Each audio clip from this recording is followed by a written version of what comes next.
Untuk itu waktu dan Zoom saya serahkan kepada Bapak Angga langsung. Terima kasih. Selamat pagi, terima kasih atas eh, kehadiran teman-teman sekalian di sini di sesi ketiga kita. Suara saya terdengar kan ya? Saya matikan video sebentar ya untuk menghemat kuota. Kedengaran Pak, Oke, jelas. suara saya terdengar ya? Ya. Oke. Ya, di sesi ketiga dan nanti di sesi keempat itu rencananya kita akan mendiskusikan tentang eh, boiling dan kondensasi, terutama untuk yang ada di boiler dan kondensor di PLTSA Bantar Gebang. Nah, ini apa namanya? Kurang lebihnya nanti sama Bu dosen ya. Nanti berdasarkan beberapa sedikit pengalaman saya saja, saya sharing apa yang saya pahami tentang boiling dan kondensasi. Nah, untuk mendiskusikan tentang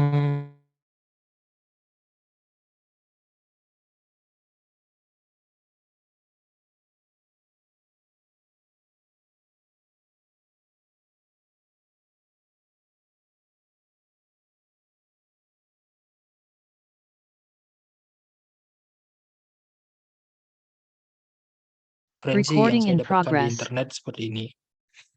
Nah, di sana untuk perubahan gas sendiri akan memanfaatkan temperatur atau kalor lah, menerima dan melepaskan kalor. Nah, untuk boiling dan kondensasi itu ada pada perubahan untuk dari gas dan cair ke cair maupun cair ke gas. Menguap sendiri itu dari cair ke gas dan mungkin dan mengembun atau mengkondensasi itu dari gas ke cair. Nah, si proses fisik seperti ini kita sering temui di kehidupan sehari-hari kita ya. Banyak yang ya secara sadar dan secara sadar itu kita lakukan. Misalnya untuk masak mie atau masak air gitu ya. Masak mie kita tunggu airnya sampai mendidih tapi nggak sampai jadi gas, ya kita masukkan mie-nya. Kemudian untuk masak air juga seperti itu, kita tunggu dia sampai mendidih untuk buat kopi, teh, dan sebagainya. Nah, untuk aplikasi lain dari proses perubahan fase ini, kita dapat lihat di beberapa ini proses kimia maupun fisika. Proses kimia maupun fisika misalnya untuk ya seperti kemarin ya, dari bahan bakar menjadi listrik, kayak bahan bakar lainnya, kayak misal bahan bakar padat sampah itu jadi listrik, dan bahan bakar batu bara jadi listrik, maupun proses kimia lainnya kayak untuk memproduksi oil dan gas. Nah, itu memanfaatkan sifat-sifat dari perubahan perubahan bentuk dari suatu benda gitu ya. Nah, secara di beberapa referensi yang kita yang mungkin teman-teman juga sudah baca kemarin sebelum perkuliahan ini dimulai ya, pada intinya ya seperti itu, sama gitu loh. Boiling dan kondensasi ya pada intinya boiling perubahan dari fase cair menjadi gas, kemudian untuk kondensasi sendiri perubahan dari gas menjadi cair. Yang menjadi kata kuncinya ya temperaturnya sendiri. Dari temperatur panas ke lebih dingin itu biasanya berubah dari cair ke gas. Kemudian ketika dia panas dalam bentuk gas, itu dia bisa berubah menjadi air atau cair ketika temperaturnya turun. Nah, itu yang disebut dengan fenomena sendiri ya. Fenomena ya dari proses fisiknya seperti itu gitu. Nah, ketika di proses fisik seperti itu dibawa ke dalam suatu industri, ada beberapa pemanfaatan yang dapat dilakukan. Salah satunya itu untuk membangkit listrik. Di sini proses perubahan fase yang dipengaruhi oleh temperatur maupun kalor sendiri. Nah, itu biasanya untuk membangkit listrik tenaga uap memanfaatkan siklus Rankine, yang dimana di siklus ini bukan diibaratkan ya, di siklus ini dirubah menjadi beberapa peralatan yang dapat memanfaatkan perpindahan panas yang ada. Jadi ketika suatu zat itu berubah bentuk, tidak hanya wujudnya yang berubah, tapi juga ada energi di sana yang baik itu terlepas maupun terpakai. Nah, contohnya itu di pembangkit listrik tenaga uap, ada beberapa peralatan yang memanfaatkan fenomena boiling dan kondensasi seperti misalnya boiler maupun kondensor.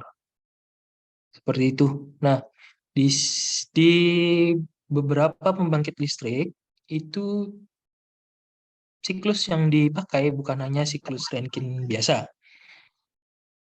Siklus Rankine biasa kan berarti ya seperti gambar di pembangkit listrik tenaga uap ini ya. Seperti gambar ini. Nah, dia hanya punya boiler, turbin, terus kemudian ada kondensor, masuk lagi dipompa lagi airnya seperti itu. Namun kalau yang tidak biasa ataupun yang modifikasi, sedikit modifikasi, misalnya itu siklus Rankine dengan pemanasan ulang. Dengan pemanasan ulang itu apa maksudnya? Nah, berarti ketika boiler menghasilkan steamnya itu dibawa lagi ke boiler untuk di reheating atau dipanaskan ulang. Fungsinya apa? Balik lagi ke efisiensi boiler. Efisiensi boiler maksudnya seperti apa? Berarti kita harus secara teknis kita berpikir bahwa energi yang dihasilkan nanti dari turbin W out-nya ini harus lebih besar daripada energi yang masuk untuk di boiler atau energi dari bahan bakarnya. Seperti itu. Selain siklus Rankine dengan pemanasan ulang, ada beberapa siklus lainnya yang dimanfaatkan di industri untuk membangkit listrik tenaga uap. Dan mungkin nanti jika memang teman-teman tertarik dapat mencari beberapa literatur lainnya ya di internet juga sudah banyak yang dijelaskan. Entah itu siklus Rankine, terus apa lagi siklus organik apa gitu. Ya banyak lah. Ini pun juga baru memperhatikan temperatur dan entalpi saja ya, belum dengan pressure-nya sendiri. Nah, beda-beda lagi lah siklus-siklus tersebut yang nantinya dapat diaplikasikan ke dalam suatu peralatan untuk menangkap energi yang terjadi dalam siklus tersebut. Nah, ini seperti di judul ya. Studi kasus yang kita akan lihat itu ada di PLTSA Bantar Gebang. Nah, ini namanya Human Machine Interface. Nah, teman-teman yang mungkin belajar mekatronik ataupun belajar electrical, nah mungkin mengenal beberapa instrumen yang dimanfaatkan untuk mengontrol pressure maupun temperatur maupun bukaan valve, bukaan itu apa ya? Bukaan valve untuk mengatur posisi steam ataupun air ataupun fluida lainnya yang digunakan dalam suatu proses. Fluida maupun gas yang digunakan dalam suatu proses. Nah, kalau misalnya kita berbicara tentang instrumen, berarti kan kita mikirnya bahwa instrumen itu yang kecil-kecil itu loh. Yang pertama ada yang namanya indikator. Instrumen untuk indikator itu apa? Oh, yang memperlihatkan nilai dari suatu besaran yang kita ingin tahu. Nilai suatu besaran yang kita ingin tahu itu besaran yang seperti apa? Yang berfungsi di proses. Yang berfungsi misalnya di siklus Rankine. Nah, apa itu? Temperatur misalnya gitu kan. Kemudian pressure mungkin seperti itu. Kemudian flow rate seperti itu. Nah, di sini kita di pabrik atau di industri itu kita atur di main control room. Nah, ada beberapa industri yang tidak menggunakan kontrol. Maksudnya bukan tidak menggunakan kontrol sih. Ada beberapa tingkatan jenis kontrol ya. Kontrol manual, kontrol ya semi otomatik dan otomatis. Nah, untuk yang manual itu biasanya menggunakan kontrol lapangan. Kontrol lapangan itu biasanya berupa on-off. Contohnya ketika kalian mencet tombol on-off, saklar on-off, itu udah kontrol tapi manual. Nah, itu biasanya langsung di lapangan. Nah, itu ada juga di beberapa, bukan ada beberapa industri sih. Di industri juga masih dipakai, namun untuk beberapa field atau beberapa area yang tidak terlalu penting untuk proses, ataupun beberapa area yang memang eh, tidak perlu dioperasikan secara otomatis. Nah, itu ada beberapa pilih, ada yang memakainya. Kemudian yang semi otomatis misalnya yang ketika dihidupkan itu masih perlu dipencet on off-nya, cuma ketika terjadi perubahan pressure atau temperatur dia masih bisa kontrol. Nah, itu udah semi otomatis. Nah, kalau yang otomatis ya dari awal udah didiemin aja terus nanti dia jalan sendiri gitu. Nah, kalau yang di PLTSA Bantar Gebang itu masih semi otomatis. Ada beberapa yang otomatis, kemudian ada yang beberapa yang manual. Beberapa yang manual ya berarti yang memang cukup on off aja. On off aja maksudnya ya sumber dayanya yang bisa di on off kan itu cukup manual. Nah, di sini untuk boiling dan kondensasi, memahami peristiwa pemanasan dan penguapan dan penyubliman ya. Penguapan dan penyubliman itu penting dalam suatu pembangkit listrik, utamanya tenaga uap ya. Karena memang yang kita ingin panen energinya kan dari uap tersebut. Nah, di sini di panel kontrol ini atau di human machine interface ini, teman-teman dapat lihat beberapa level kontrol atau indikator yang ada di diagram itu menunjukkan nilai. Nah, ini posisi ketika diambil ketika semuanya masih tidak berfungsi. Tapi kenapa kok ada gambar garis-garis gini ya? Nah, kalau gambar garis-garis ini memang cuma gambar doang. Nah, yang dilihat itu adalah angka di sini. 0,0%, 100, 100, 3251, 0,02, 0,2, 100. Nah, itu yang dilihat. Kalau gambar itu hanya gambar. Mungkin yang pernah main Visual Basic atau pernah main Atmega atau pernah main Arduino, nah mungkin lebih mengenal untuk human machine interface itu seperti apa spesifikasinya. Tapi kalau yang digambar ini teman-teman cukup perhatikan ininya angka-angkanya ini ya. Nah, di sini jika kita melihat di boilernya sendiri, untuk di boiler ini untuk boiler yang digunakan di PLTSA Bantar Gebang itu sudah menggunakan prinsip pemanasan kembali. Nah, ini pemanasan kembali ada di superheater. Ya, saya lanjutkan ya. Untuk pemanasan kembali ini sudah digunakan di PLTSA Bantar Gebang.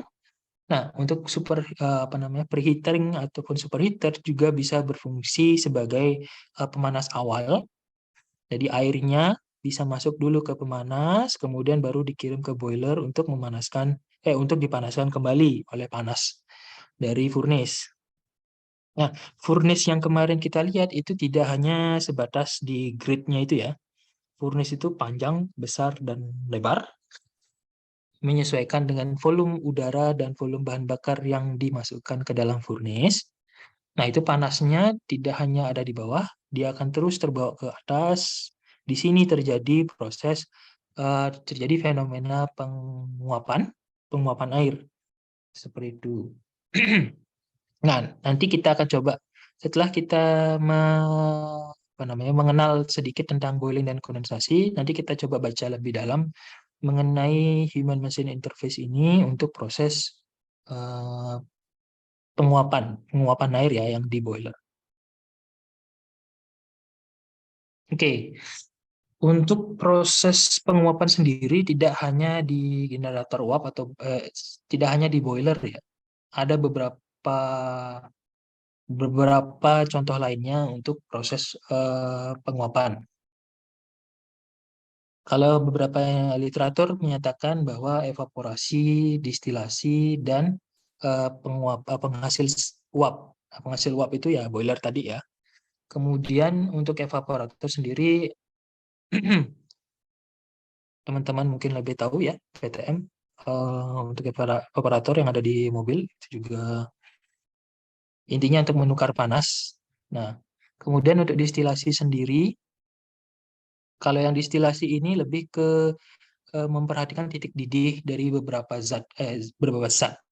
Zat kadang kan biasanya untuk distilasi yang didistilasi itu tidak air, tapi campuran atau mix dari suatu suatu apa ya zat cair. Nah, dia mencoba untuk misalnya mengurangi air dalam suatu campuran sehingga yang didapatkan murni alkohol. Untuk minuman keras yang paling sering kita kita mi- eh, yang mungkin yang paling sering kita kenal di dekat mahasiswa gitu kan ya. Eh, Banyak lah untuk distilasi selain selain minuman keras juga ada makanan minuman lainnya yang menggunakan proses distilasi untuk mendapatkan produk yang diinginkan. Nah, mungkin yang paling terdekat di kita ya untuk masak air kan juga termasuk evaporasi ya gitu ya. Nah, ternyata kemarin setelah coba-coba cari ini ya referensi, ternyata masak air itu pun juga nggak hanya nggak hanya naruh air dalam suatu panci terus dipanasin gitu aja, nggak seperti itu gitu. Nah, ada di WikiHow itu menyebutkan ada beberapa air itu ada beberapa tekniknya juga. Ada teknik quiver, sub-simmer, kemudian simmer, dan full rolling boil. Nah, di sini mereka sama seperti di boiler, ya kebanyakan atau untuk fenomena penguapan sendiri itu menggunakan pemindahan panas secara konveksi. Nah, kita kembali ke teknik masak air ya. Nah, masak air itu di beberapa suhu berbeda itu apa namanya? Itu disebut dengan teknik yang berbeda dan ternyata itu cocok untuk beberapa makanan yang berbeda juga. Contohnya untuk yang quiver atau yang dilakukan di suhu 60 sampai 75 derajat Celcius, itu menurut referensi itu cocok untuk merebus telur tanpa kulit, kemudian buah ataupun ikan. Subsimmer yang 75 sampai 90 itu untuk cocok untuk daging, kemudian yang 100 derajat Celcius itu untuk sayuran maupun coklat. Kemudian ada pun yang benar-benar mendidih banget, itu bisa untuk memasak pasta. Nah, dari sini kita dapat memahami bahwa memang penguapan itu tidak hanya air dipanasin gitu. Ketika kita melihat ke lebih detail, ternyata temperatur itu sangat berpengaruh dan pemanfaatan penguapan itu juga dipengaruhi oleh proses yang terjadi.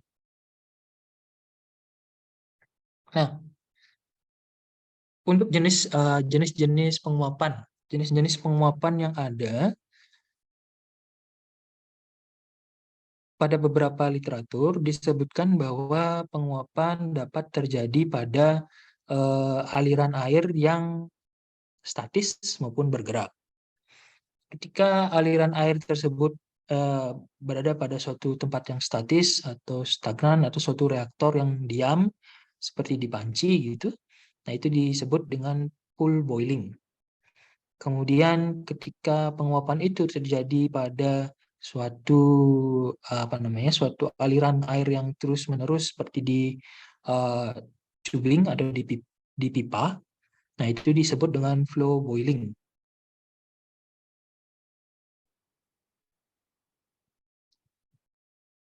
Proses pemanasannya sendiri itu sedikit berbeda. Kalau misalnya yang full boiling biasanya panasnya ya langsung dari dinding dinding bawah biasanya ya seperti kita meletakkan ke panci maupun juga tidak menutup kemungkinan bisa ditaruh di samping-sampingnya. Apalagi kalau kita meletakkan sumber panas yang berupa filamen. Sumber panas itu ada beberapa jenis ya selain api gitu ya. Selain api bisa juga filamen filamen panas. Filamen itu semacam bola-bola lampu kan ada filamennya.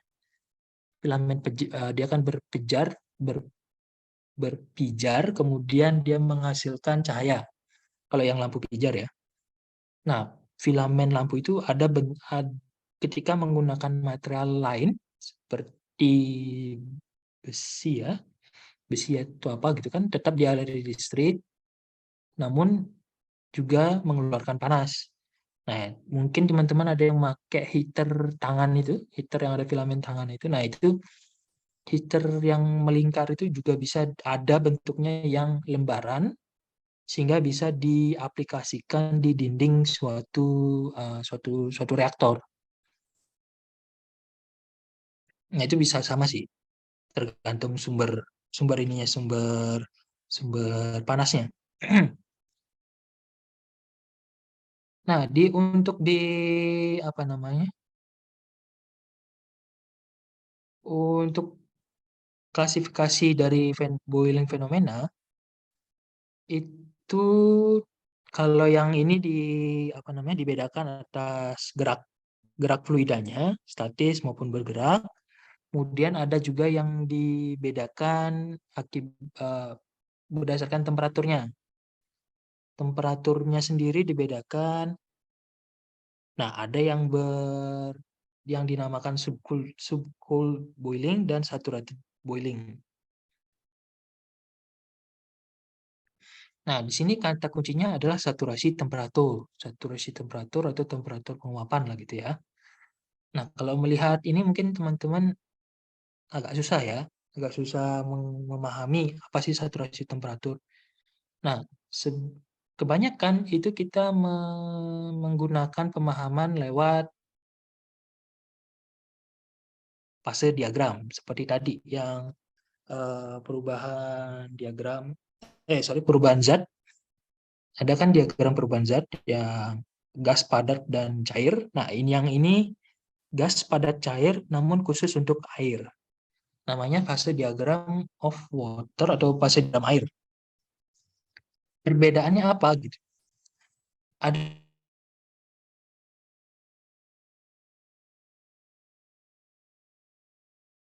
penguapan menggunakan fase diagram ini.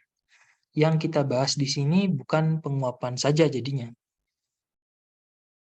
Yang dibahas di sini itu memang perubahan fase dari air.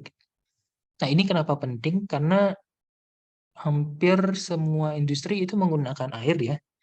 Dan dan dan menurut pengalaman saya juga, air ini tidak hanya sebatas untuk yang paling tinggi tingkatannya, bukan cuma untuk minum atau untuk menghasilkan tenaga listrik, tapi ini juga bisa menjadi suatu media untuk merubah padatan lainnya seperti sampah gitu jadi gas, bisa langsung. Kenapa dia bisa seperti itu? Nah, teman-teman ketika melihat fase diagram dari air, kita perubahan air yang ada di fase ini dipengaruhi oleh dua besaran, tekanan dan temperatur. Di sini ada temperatur di atas 0 derajat Celcius dan di bawah 0 derajat Celcius. Kemudian untuk tekanannya sendiri ada tekanan di atas tekanan atmosfer dan di bawah tekanan atmosfer. Ada beberapa titik yang menjadi titik kunci atau titik yang menjadi kunci di teknologi untuk melakukan pengembangan teknologi. Biasanya riset tentang teknologi untuk perpindahan panas itu bergerak di antara 3 titik ini. Entah itu di triple point, di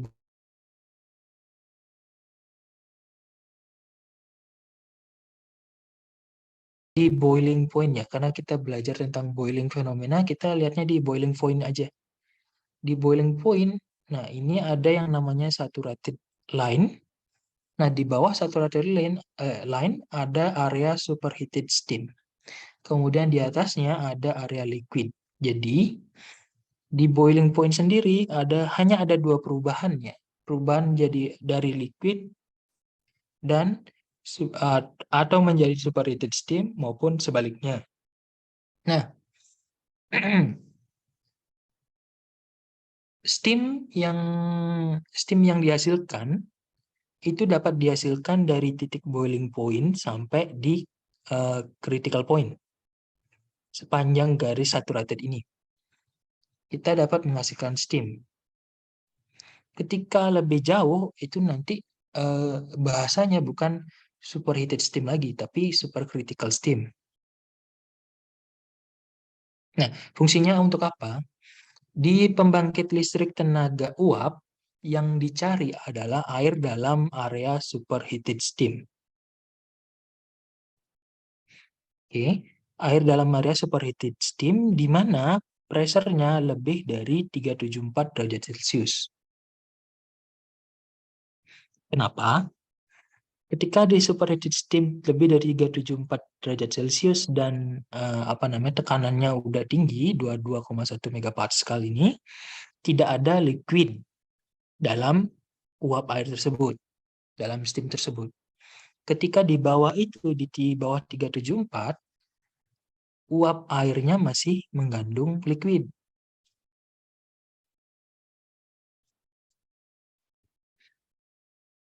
Dampak buruk ketika uap air atau steam yang digunakan dalam pembangkit listrik tenaga uap, itu pertama tentunya akan menimbulkan korosi di tubing, perpipaan, blocking, hauling, dan lain sebagainya itu.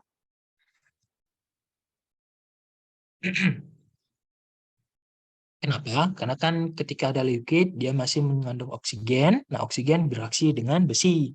Oksigen bereaksi dengan besi, apalagi di suhu yang panas, itu nanti akan menyebabkan kerak atau apa namanya itu? Ya, kerak atau karat. Karat atau kerak. Nah, itu kalau lama-kelamaan terus kena di sana, kemudian airnya mengendap di sana, ya otomatis ada air di sana, kemudian nanti akan semakin menggerogoti ketika digunakan di fase yang lama. Apalagi ketika yang digunakan adalah material tube berupa besi. Nah, sehingga ketika kita menggunakan mengoperasikan suatu pembangkit listrik tenaga uap, kita akan selalu berpikiran untuk mendapatkan superheated steam dengan suhu di atas 300 derajat Celcius. Dengan suhu di atas 350-330 lah, itu liquidnya akan lebih sedikit dibandingkan suhu di bawahnya. Nah, kenapa kita membahas fase diagram of water ini? Ya, karena nantinya yang akan kita gunakan dulu di kasus ya adalah air ya. Karena yang dipakai di PLTSA Bantar Gebang adalah air. Tidak menutup kemungkinan misalnya ketika fluida yang digunakan selain dari air, itu tidak menutup kemungkinan. Tapi karena memang sekarang yang kita bahas studi kasusnya adalah PLTSA Bantar Gebang, di mana dia prinsipnya pembangkit listrik tenaga uap menggunakan air sebagai bahan atau fluidanya untuk membuat steam. Jadi ya kita mau tidak mau harus membahas fase diagram of water. Nah, itu yang terjadi di PLTSA Bantar Gebang. Ya, kita menggunakan superheated steam.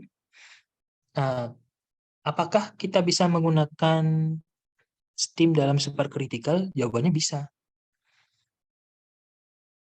Proses lainnya, misalnya untuk yang pengolahan sampah yang saya tahu, nah ada namanya supercritical hydrothermal. Supercritical hydrothermal. Bisa dimengerti dengan lewat fase diagram air ini. Oh, berarti dia menggunakan air untuk melakukan proses dengan suhu di atas superheated steam atau suhu di atas critical point. Nah, di sini supercritical ini pun juga memiliki kemampuan yang lebih tinggi daripada superheated steam.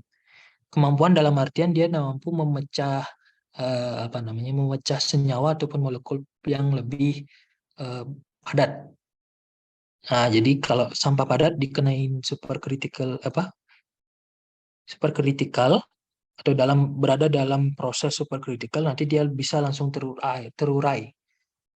Contohnya kalau yang organik dia langsung terurai, jadi bisa semacam butiran yang sangat halus, seperti langsung jadi dasarnya sendiri, nitro, fosfor atau nitrogen seperti itu. Jadinya mereka bisa langsung digunakan sebagai pupuk. Kemudian kalau misalnya kita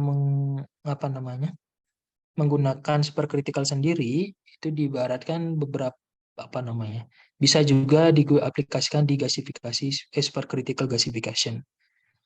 Ya, banyak teknologi yang sudah memanfaatkan fase supercritical. Jadi ketika kita berbicara khusus untuk air, tidak hanya tiga macam fase perubahan bentuk, tidak hanya solid, liquid maupun steam, tapi ada supercritical. Nah, itu mungkin bagian tertarik tentang air dan perubahan wujudnya. Nah, itu bisa mendalami ini nantinya ya. Karena memang untuk diaplikasi untuk sekarang sudah mengarah ke supercritical aplikasi maupun pengembangan teknologi itu sedang mengarah ke supercritical, karena yang superheated steam sudah mapan ya, teknologi sudah stabil lah teknologinya yang ada, semacam itulah. Oke, balik lagi ke untuk yang steam, untuk membentukkan boiling ya. Untuk jenis-jenis boiling. Nah, ini untuk beberapa area untuk pembunuhan boiling, ketika kita menyandingkan energi dengan temperaturnya sendiri, itu dapat dibagi beberapa area. Ada yang namanya natural, kemudian nucleate boiling, transition boiling, dan film boiling.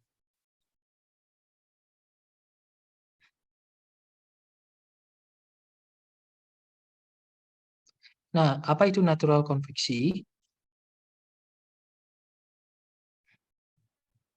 Nah, ini diibaratkan di titik 0 sampai titik A.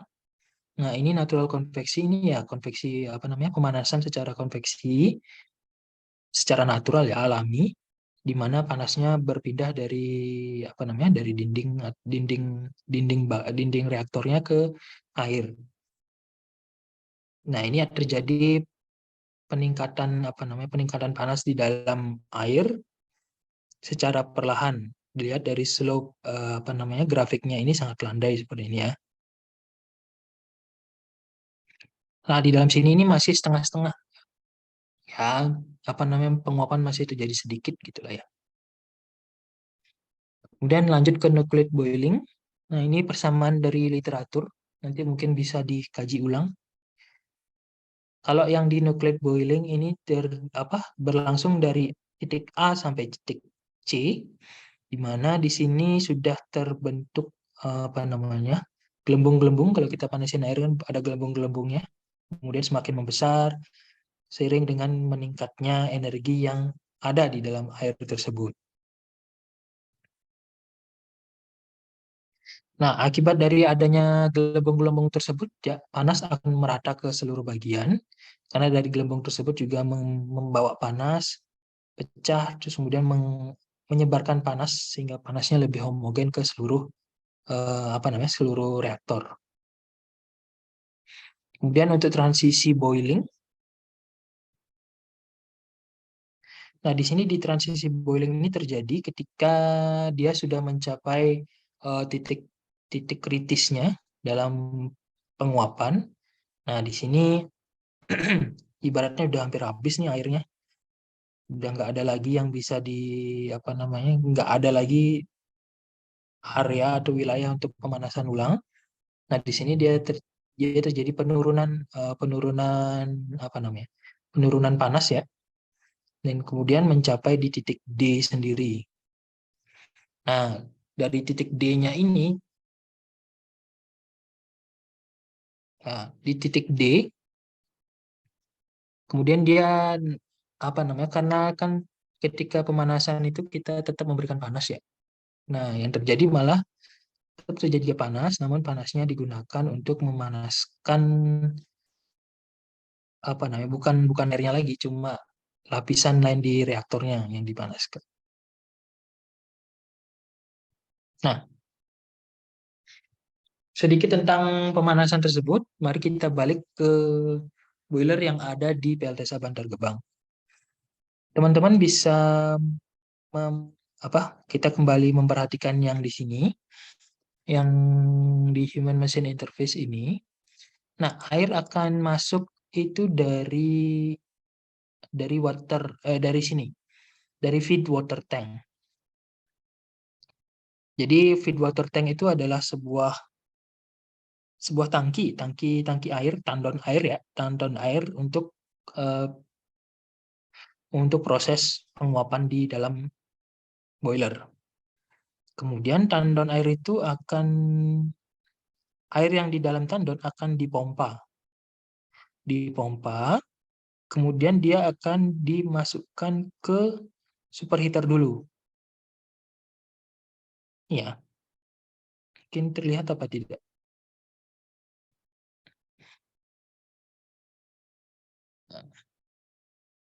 Ini dia. Kemudian akan dimasukkan ke sini dulu. Ke superheater dulu. Nah, di sini dia akan dipanaskan terlebih dahulu. Saat dipanaskan terlebih dahulu, kemudian masuk ke generating tube. Nah, generating tube ini sebenarnya adalah boilernya. Dalam artian ketelnya itu ini gitu. Ketel uapnya itu ini. Yang ini. Nah, kalau yang di PLTSA itu menggunakan dua ketel atau dua panci ya. Yang namanya upper drum dan lower drum. Upper drum dan lower drum. Drum ya sama ya, ketel atau panci. Nah, ini fungsinya sama untuk tempat air dipanaskan. Namun ada perbedaannya. Kalau yang upper drum bisa dilihat di sini, upper drum itu tidak berisi full karena ada ruang untuk steam. Kalau yang lower drum itu biasanya full air dan lebih kecil karena memang pemanasan utamanya diharapkan dari sini. Air kemudian bersirkulasi bagi yang belum menjadi steam, nanti di sini bersirkulasi untuk dipanaskan. Kemudian yang telah menjadi steam atau uap, dia masuk lagi ke superheater.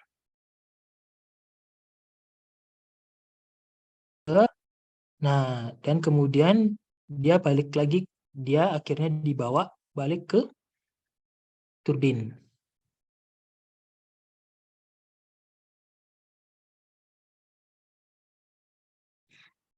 Itu untuk proses boiling yang ada di di boiler PLTSA Bantar Gebang. Saya ulangi ya.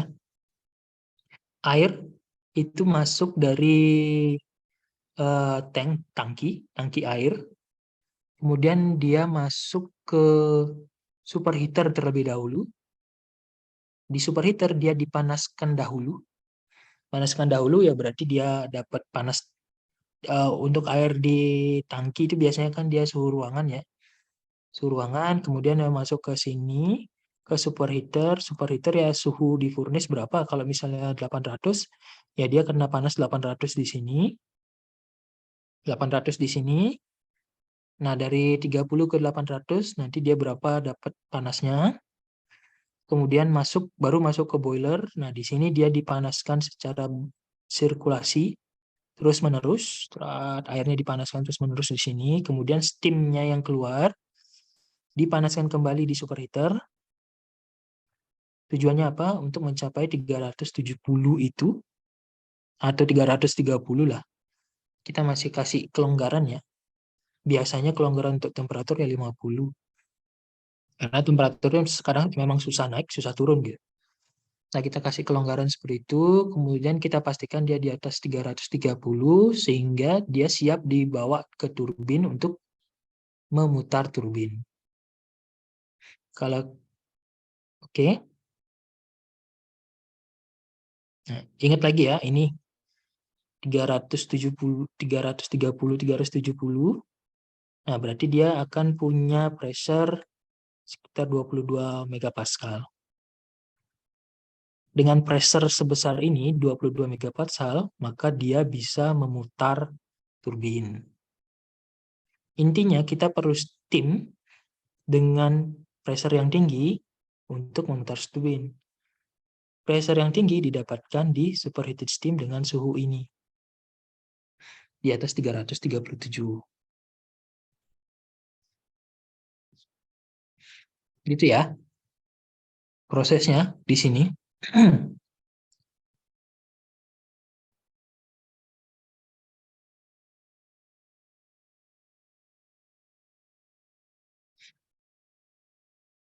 Nah, fungsi dari steam selain untuk memutar turbin tadi ya, yang menggunakan pressure-nya ini untuk memutar turbin, fungsinya itu ada juga yang lainnya. Fungsinya untuk apa? Nah, di kondensor maupun beberapa peralatan lainnya, steam digunakan sebagai sealing. Apa ya? Sealing atau penutup sehingga tidak terjadi kebocoran dari beberapa sambungan pipa di peralatan seperti di kondensor maupun di air heater maupun di deaerator. Seperti itu. Di sini mungkin yang merah ini digambarkan di sini ya, steam turbinnya ini sebagian dialirkan ke kondensor, air heater, dan deaerator. Fungsinya untuk apa? Nah, untuk yang kondensor, dia untuk sealing dan juga untuk disirkulasi. Kemudian untuk air heater itu posisinya di sekitar sini dia. Ada dua ya.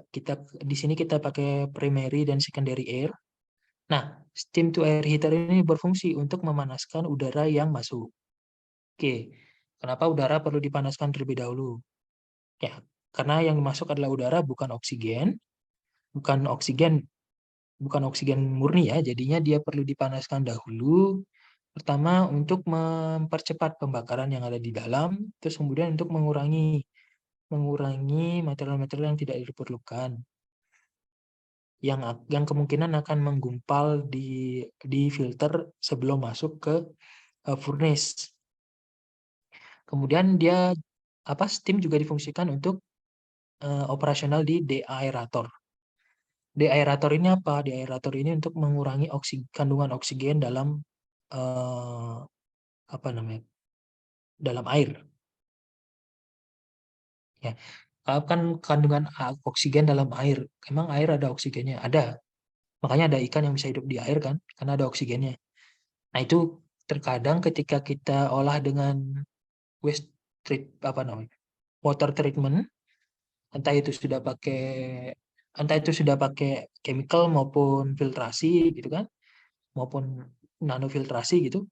Nah, masih ada oksigen yang keluar dari proses itu. Nah, salah satunya cara untuk menghilangkan oksigen, ya oksigennya harus dibakar dong. Namun kan kita tidak bisa mengaplikasikan udara langsung api langsung ke dalam air, ya kita tidak bisa mengaplikasikannya.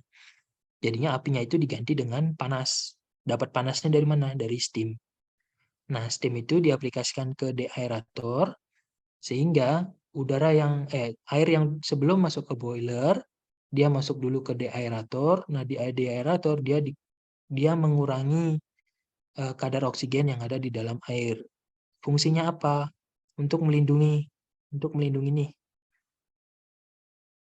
heat exchanger atau tubular heat exchanger yang ada di boiler. Jadinya dia tidak mudah berkarat, sehingga pemakaian umurnya lebih panjang. Ya, jadi itu ya pentingnya kita mengetahui proses boiling ini, terutama untuk aplikasi yang ada di lapangan, di lapangan, di boiler, terutama di PLTSA Bantar Gebang ya. Seperti itu. Nah, mungkin teman-teman Ada yang mau ditanyakan dulu untuk ini?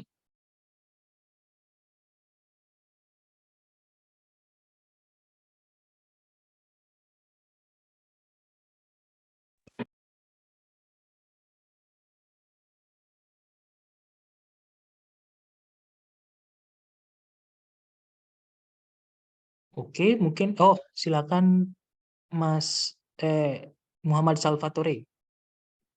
Tore, Baik, Tore. terima kasih atas waktunya. Jadi saya izin bertanya, Pak.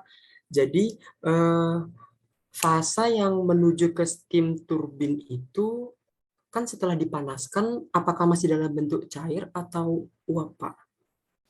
Karena kan dari water tank itu masuk ke superheater, dipanaskan, lalu masuk lagi ke generator tube, lalu ke steam turbin. Apakah fasenya air itu masih tetap menjadi air atau uap seperti itu, Pak? Terima kasih. Ya, terima kasih atas pertanyaannya. Nah, untuk fase dari air yang masuk ke dalam steam turbin, dia fasenya adalah superheated steam. Oke, superheated steam. Superheated steam itu dengan syarat suhunya 374 derajat dan tekanannya 22,1 megapascal. Namun, kondisi ini susah dicari. Nah, ada toleransi untuk superheated steam. Jadi area yang kuning ini masih dinamakan superheated steam ya. Nah, jadi area di bawah saturated line di antara suhu di antara suhu kita kalau di plan itu ngasih toleransi temperatur itu hanya 50 derajat Celcius. Jadi antara suhu 300 sampai 374 itu kita bisa kategorikan sebagai superheated steam. Superheated steam jadinya yang masuk ke dalam steam turbin ini bukan steam biasa, bukan steam gitu doang ya. Kalau steam gitu doang kan berarti ya cuma air panas gitu doang ya. Tapi yang masuk di sini adalah superheated steam. Superheated steam itu dia punya properties temperatur dengan temperatur 300 sampai 374 derajat Celcius. 374 derajat Celcius dengan tekanan 22,1 megapascal. Jadi bukan air yang masuk ke steam turbin karena kalau air yang masuk dia tidak akan bisa di blade di turbin sendiri. Ya, minimal nanti akan terjadi korosi di turbin tersebut kalau misalnya ada airnya yang masuk. Gitu. Jadi ketika kita mengoperasionalkan turbin itu sangat menghindari adanya air yang masuk ke turbin ya. Makanya di turbin itu juga dilengkapi dengan filter steam filter yang yang sama kayak kayak filter di AC ataupun kayak filter di mobil ya. Filter AC mobil itu kan ada filternya. Kalau yang filter AC mobil kan untuk mengurangi polutan ya udaranya itu ya. Tapi kalau ataupun filter oli juga ada kan di mobil ya, ya sama. Di turbin juga ada filter tapi untuk air. Biasanya benar. Untuk air dan untuk oli juga ada filternya. Nah, itu perlu untuk perawatan itu diganti beberapa bulan sekali. Nah, itu untuk keamanan si turbin. Jadi untuk pertanyaannya, fase air yang masuk ke dalam turbin adalah superheated steam. Nah, ketika kamu bilang superheated steam, ya otomatis orang yang mungkin ya mengetahui tentang steam akan berpikiran, oh berarti kalau disebut superheated steam, oh berarti dia suhunya minimal tuh di atas 300 derajat Celcius gitu. Oh berarti itu yang dimaksud superheated steam. Ada lagi mungkin? Terima kasih, Bapak.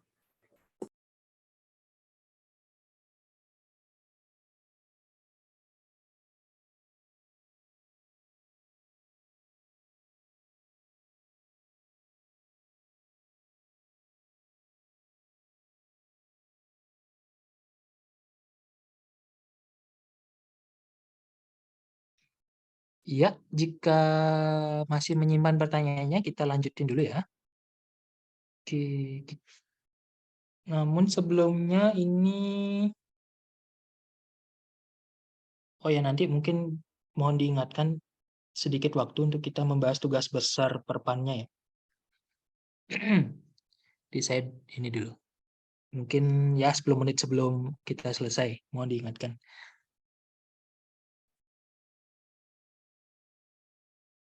Nah, tadi itu kan kita udah belajar ya cara apa namanya, cara baca atau mungkin mungkin proses di aktual plan itu seperti apa sih untuk pemanas, untuk boiling dan untuk boiling ini baru boiling aja ya, kondensasi belum.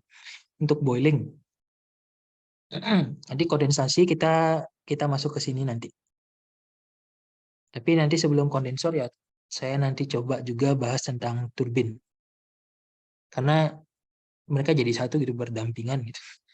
Jadi ya sekalian aja lah, sekalian mengenal lah proses kondensasi. Karena kalau nggak ada turbin ya kondensor nggak perlu nanti sebenarnya di pembangkit listriknya ini.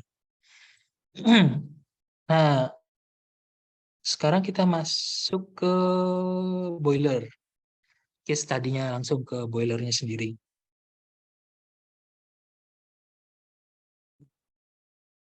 Apa namanya tadi yang udah dipresentasikan itu bahwa untuk boiling fenomena sendiri dapat difasilitasi oleh beberapa peralatan ya. Salah satunya adalah boiler. Nah, di boiler sendiri ada beberapa jenis, ada banyak jenis boiler.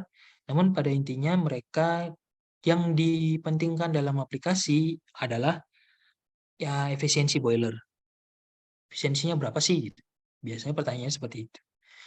Ataupun ketika kita mau beli boiler, bukan kita ya, ketika suatu perusahaan atau pabrik itu ingin membahas tentang boiler, yang ditanyakan pasti efisiensi boiler apa, terus apa yang Anda ketahui untuk meningkatkan efisiensi boiler, yang seperti itulah. Kemudian caranya seperti apa untuk meningkatkan efisiensi boiler, nah itu yang pasti yang ditanyakan. Nah, pertanyaan-pertanyaan itu bisa dijawab dari beberapa segi. Untuk industri boiler, nah itu ada beberapa industri yang ada di Indonesia. Industri yang ada di Indonesia, pertama untuk boiler yaitu adalah industri manufaktur boiler. Contohnya ada Indomarin di Jawa Timur, di Surabaya, kemudian ada perusahaan-perusahaan boiler lainnya yang memang membuat boiler di Indonesia. Teknologi boiler sendiri bukan teknologi yang baru gitu ya. Sudah ada lama dan pemanfaatannya sudah banyak untuk PLTU, untuk industri gula. Bahkan sekarang kalau yang dekat-dekat dengan Buleleng itu ada yang menggunakan boiler untuk mengeringkan padi gitu kan. Jadi dia tidak tergantung sama cuaca untuk pengeringan padi, tapi dia menggunakan boiler, dia memanfaatkan panas dari steam, panas dari uap air yang dialirkan melalui pipa masuk ke dalam suatu tray atau suatu susunan rak gitu untuk mengeringkan padi. Ada beberapa yang beberapa perusahaan pengering padi yang menggunakan sistem seperti itu. Yang dekat-dekat teman-teman lah, yang di Buleleng. Nah, itu karena banyaknya aplikasi yang ada di Indonesia, ya itu perusahaan manufaktur boiler juga sudah banyak ada di Indonesia. Ketika kita melihat dari segi seorang manufaktur boiler, maka pertanyaan untuk efisiensi itu bisa dijawab dengan beberapa hal. Salah satunya ya kita jawab dengan ukuran atau size, kemudian material dari material dari heat exchanger yang ada di boilernya, entah itu tubing atau lainnya. Kemudian juga bisa dijawab dengan jumlah tubing yang ada di dalam boiler atau jumlah heat exchanger yang ada di boiler. Kemudian aliran panas dan aliran airnya di boiler, entah itu dia counter flow maupun searah maupun berlawanan gitu. Dan ada juga untuk di manufaktur itu cara mengetahuinya atau cara mengubah efisiensi itu dengan menggunakan dindingnya ketebalannya dirubah ataupun menggunakan lapisan dinding yang berbeda.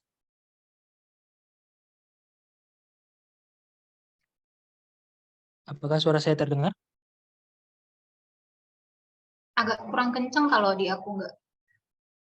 Oh, sebentar ya. Ini anak-anak soalnya kalau dikasih suara mendayu-dayu takutnya tidur nih. Lagi banyak yang nggak nyalain kamera. Coba semuanya nyalain kamera dulu sebentar, kita break session dulu 30 detik.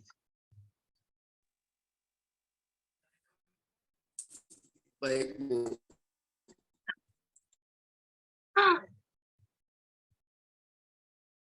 Gimana ini Selamat kabarnya? pagi. Halo, gimana kabarnya? Ifat Banyak Undiksa. tugas kah? Baik, Bu. Sehat. Ifat Sehat, Undiksa. Bu. Rungkat, Bu. Ya udahlah. Sehat, Bu. Ada tugas apa yang besar selain tugas saya? Ini coba pakai headset. Mungkin suaranya sudah agak keras. Iya, lebih jelas nggak kalau pakai headset. Oke, Salva ada sorry ya. tugas apa PTM A dan B selain tugas saya? Cuma UAS presentasi untuk K3 saja, Bu. UAS, udah UAS? Iya, Bu. UASnya presentasi. UAS presentasi K3, oke. Bu. Berarti nggak inilah ya, nggak susah lah ya ini penyelesaian tugas saya. Harusnya, Bu. Sama kelas B ada asesmen. Kelas B ada assessment apa? Membuat modul ajar, Bu. Sama Membuat modul strategi. ajar. Modul ajar apa? Tentang apa? Ada yang tentang otomotif dan lain-lain, Bu. Materinya beda-beda. Oke, saya ada contoh satu modul ajar, tapi buat matematika teknik. Kalau kalian mau nanti saya share. Minimal kalian tahu sistematikanya lah. Boleh, Bu. Oke, kita masih ada kira-kira 40 menit ya presentasi. Nanti di 10 menit terakhir sebelum sesi kita tutup, nanti Bapak Angga sama saya akan jelaskan tugas besarnya seperti apa ya. Jadi semangat ikuti perkuliahan selanjutnya ya. Ya, kita udah break 30 menit 30 detik lah. Lumayan buat membangunkan yang tadi tersepoi-sepoi. Oke, Pak Angga, silakan, Pak.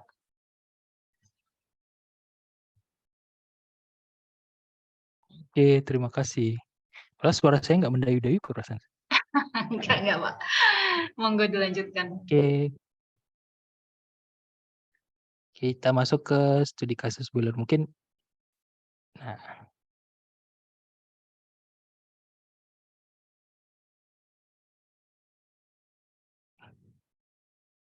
Sorry. Masuk mau ngomong apa tadi? Oh ya, boiler. Nah, ini klasifikasi boiler. Kita masuk aja ke klasifikasi boiler. Ada horizontal, vertical, incline itu berdasarkan posisinya. Dia posisinya horizontal, vertikal maupun ini ya, incline itu ya berarti ada sudut.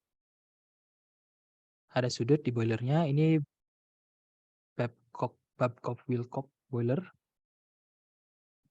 Nah, ini kenapa? Ini dia bisa berjalan natural ya. Dia turun naik sendiri.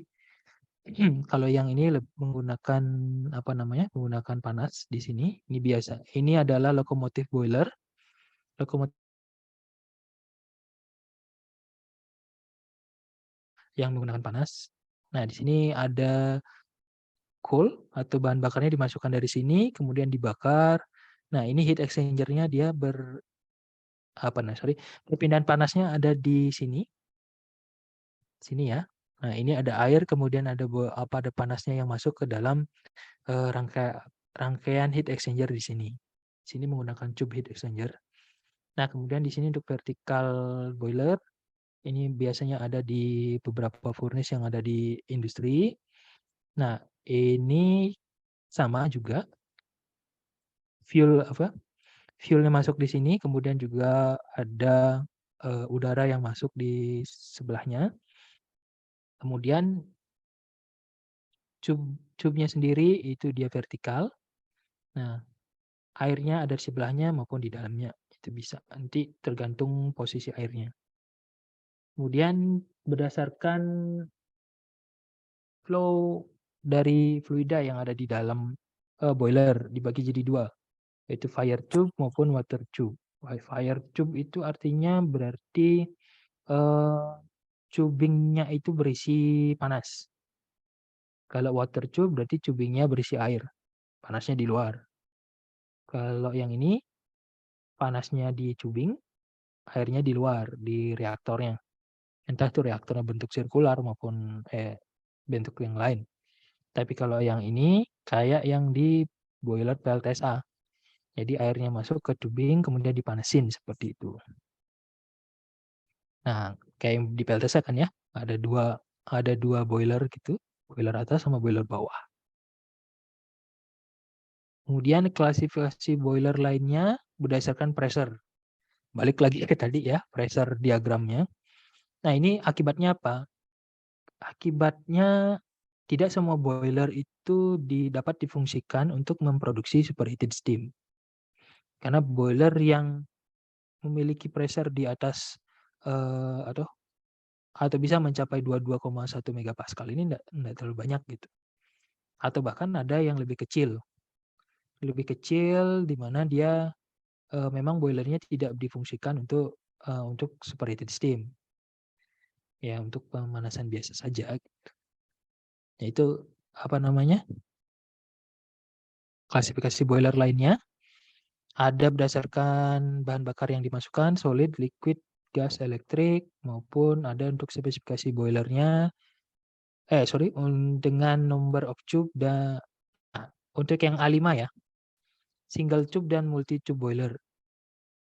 Kita lihat ke posisi ini, single tube ya berarti tube boilernya cuma satu, multi tube ya berarti tube-nya banyak gitu ya. Nah, untuk di boiler PLTSA Bantar Gebang sendiri dia menggunakan multi tube boiler. Di mana multi tube boiler ini dia berarti ada banyak tubing yang dipasang di ini. Ada banyak tubing yang dipasang di boiler. Ini kan hanya gambar 10 gitu ya.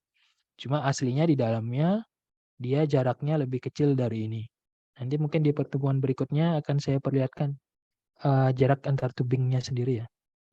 Jarak antar tubing kalau nggak salah itu sekitar 5 cm. 5 cm. 10 cm ya. 5 cm segini 10 cm-an. 10 cm itu rapat di dalam. Rapet ya. Tubulingnya antara satu dengan dua lainnya, kemudian dia ditanam di dinding di reaktor di boilernya. Nah, jadi kebanyakan memang untuk yang aplikasi untuk industrial besar itu pasti pakai multi tube boiler untuk efisiensi juga ya. Nah, seperti yang saya tadi bilang, untuk boiler sendiri kita mementingkan beberapa spesifikasi dari boilernya. Dari ukurannya, kemudian rate of steam generation, heating surface, working pressure, dan jumlah boilernya.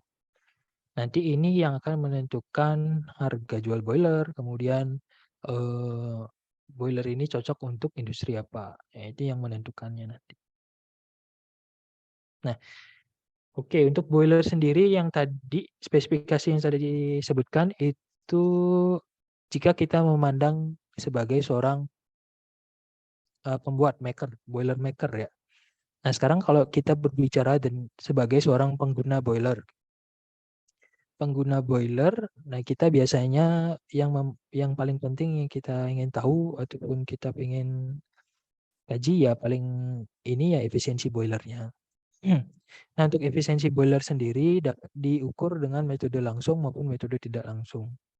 Ada beberapa cara dan ada beberapa standar yang bisa digunakan dalam pengukuran efisiensi boiler. Yang paling mudah mungkin teman-teman akan temui di metode langsung, di mana efisiensi boiler fix hanya membandingkan panas keluar dibandingkan dengan panas masuk, seperti itu. Nah, di sini sendiri kita akan diminta untuk menentukan nilai entalpi dari superheated steam dan dari feed water-nya sendiri dibandingkan dengan jumlah atau berat bahan bakar yang masuk dikalikan dengan nilai panas, nilai kalor dari si bahan bakar tersebut.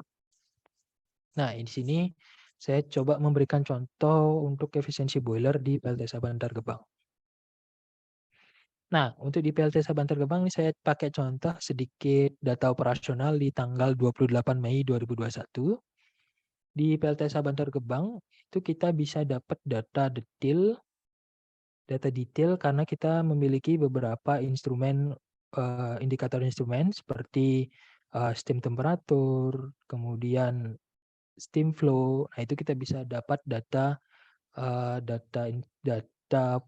volume, temperatur dan lain sebagainya itu berjarak sekitar sekitar 2 sekon atau 1 sekon gitu ya. Nah, itu kita bisa dapat banyak data gitulah intinya. Intinya kita bisa dapat data ketika kita mau mencoba untuk menganalisa gimana sih efisiensi boilernya, kemudian dan lain sebagainya.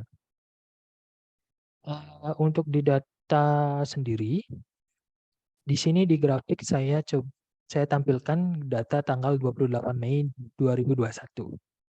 Di mana untuk yang biru ini adalah temperatur air umpan dalam derajat Celcius. Jadi yang ini ya. Yang ini temperatur. Ini temperatur untuk steam, kemudian ini temperatur untuk air umpan atau feed water. Nah, suhunya agak tinggi ya. Kenapa ya tadi? Karena ada preheater dulu. Biasanya kan kalau suhu air ya mungkin 30-an ya, 30 atau 27, 28, 30. Ini udah agak tinggi, jadi udah siap masuk ke dalam siklus. Kemudian menghasilkan suhu superheated steam di atas suhu 334-an, 335, 330-an. Nah, ini suhu superheated steam sekian sudah dapat menghasilkan pressure yaitu 35 bar. 37, 38 bar atau 39 sekitar itulah. Sekitar 37 sampai 38 bar. Nah, itu udah cukup untuk memutar si turbin. Nah, ini kita pakai untuk menganalisa si efisiensi turbin. Nah, ini flow rate dari steam yang dihasilkan per jam dalam kilogram ya.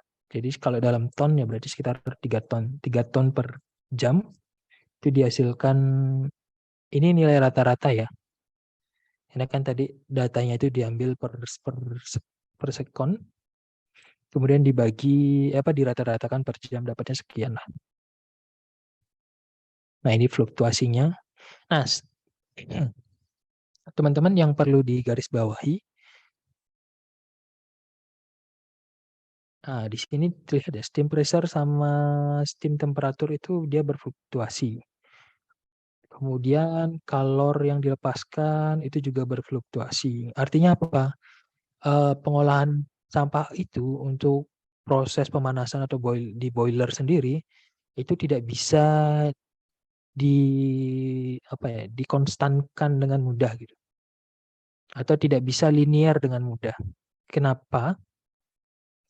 Karena jika kita bandingkan dengan pembangkit listrik tenaga uap lainnya yang menggunakan bahan bakar batu bara maupun gas, nah mereka memiliki nilai kalor dan komposisi yang berbeda. Komposisi batu bara maupun gas itu dapat disamakan, lebih homogen. Nah, bahasanya lebih homogen dibandingkan dengan komposisi maupun karakteristik dari sampah. Kenapa bisa karakteristik sampah tidak sama gitu? Ya lihat aja sampah sendiri gitu kan. tidak semua sampah yang masuk ke PLTSA gitu, itu mengandung komposisi yang sama di setiap jamnya gitu. Setiap jamnya itu bisa berbeda. Jam pertama bilang jam 7 pagi, karena kemungkinan dia baru selesai ambil sampah yang malam, itu banyak sampah sisa makanan seperti nasi, tulang seperti itu. Kemudian plastik sisa bungkus makanan yang kemarin. Tapi ketika dia masuk jam 12 siang mungkin misalnya gitu ya, banyak masuk sisa dari mungkin industri ya, atau pasar gitu kan. Banyak masuk yang dari pasar. Nah, sisanya malah lebih banyak ke sayuran bahan-bahan organik yang masuk seperti itu. Jadi ya karena fluktuasi komposisi sampah itu menyebabkan energi yang masuk untuk diolah sebagai bahan bakar di PLTSA juga menyebabkan juga berubah secara tidak konsisten gitu. Nah, dengan itu ya sekarang yang tujuannya kita lihat grafik ini adalah untuk menghitung efisiensinya. Untuk pertama yang kita lakukan untuk menghitung efisiensi ya kita harus cari nilai entalpi. Kita bisa mencari nilai entalpinya menggunakan steam table untuk menentukan dengan suhu sekian pressure-nya dia berapa dengan suhu sekian dan pressure sekian nanti dia entalpinya berapa. Nah, itu kita bisa tentukan di sini. Namun kan nanti susah ya kalau kita harus mencari dari sini. Susah, kita harus cari dari sini kan susah. Nah, di perpindahan panas itu ada yang namanya steam table, salah satunya steam table yang steam table khusus untuk air. Kenapa? Karena beberapa properties air ini berubah ya. Berubah seiring meningkatnya atau menurunnya pressure dan temperatur. Nih, ada steam table untuk air. Atau kalau kalian tidak tahu cara menggunakan steam table, bisa menggunakan kalkulator. Steam table kalkulator gitu. Sama juga lah. Nanti dia minta pressure sama temperatur berapa, nanti dapat entalpinya berapa. Nah, itu kita mesti cari untuk menentukan efisiensi. Nah, di sini untuk entalpi sendiri bisa digunakan ketika nggak ada ya 135, ini kan nggak ada 135. Ya, kita bisa interpolasikan. Pakai rumus interpolasi biasa. Nah, ini untuk efisiensi boiler yang di PLTSA dicari dapat seperti ini. Ini berdasarkan steam table. Kemudian kita menghitung efisiensinya. Ya, efisiensi biasa lah ya, pengurangan kali bagi biasa. Karena kalian sudah tahu proximate analysis karakteristik dari sampah sebagai bahan bakarnya. Nah, dapatlah nilai efisiensi dari PLTSA. Oke, kemarin dulu itu ada yang nanya efisien itu penggunaan sampah. Tidak. Ini 50% ini udah sangat beruntung kita mendapatkan kita bisa mengekstrak panas dari residu dari sampah yang nggak dimanfaatkan kembali gitu. Kita dapat 50% sebagai energi yang bisa kita dimanfaatkan kembali seperti itu. Daripada 100% kebuang semua, ini bisa dapat 50% gitu, dari energi yang seharusnya kita bisa ambil. Nah, ini untuk perhitungannya. Kemudian